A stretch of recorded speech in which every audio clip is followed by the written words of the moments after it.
دیکھو ایک کام سب لوگ گھر میں کر لینا انشاءاللہ سکون ہو جائے گا. گھر میں چیخنے پر پابندی لگا دو, بس کوئی بھی نہیں چیخے گا, نہ ابا نہ اما نہ بچے. ایسا سکون پیدا ہو جائے گا نا کہ ہٹو بچوں. اور اس کے لیے لقمان علیہ السلام والا واقعہ سنا دو. لقمان علیہ السلام نے اپنے بچے سے کیا کہا کہ بچے جب بھی بات کرنا آرام سے. کیوں؟ سب سے بری آواز کس کی ہوتی ہے؟ گدھے کی. گدھے کی بات بری نہیں ہوتی, اسٹائل کیا ہوتا ہے؟ برا ہوتا ہے. تو اگر آپ نے اتنا بھی کر لیا نا, گھر میں چیخنے پر پابندی, نہ باپ چیخے نہ ماں چیخے نہ اولاد چیخے, تو ایسا لگے گا جیسے آگ پہ نا ٹھنڈا پانی ڈال دیا. اور یہ شروع سے جب شادی ہو نا جس دن, اسی دن سے ماحول بنانا پڑتا ہے. دلہن جب آئی اس کو سمجھا دو, بیگم کوئی بھی بات ہوگی تمیز سے. میں بھی جب کوئی بات کروں گا تو کیسے کروں گا؟ تو اب تو کبھی سے ہی موڈ نہیں ہو رہا آپ لوگوں کا, تو کیا کرو گے؟ تمیز سے منہ سے بول تو دو نا. جو بات ہوگی کیسے ہوگی؟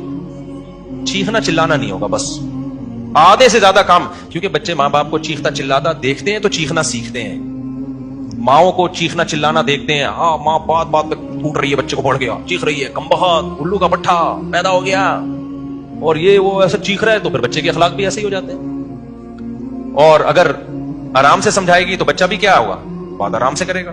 تو یہ بہت اہم پوائنٹ کی بات ہے. گھروں میں چیخنے کے ماحول کو کیا کرو, بول لو نا, تاکہ سبق یاد ہو جائے.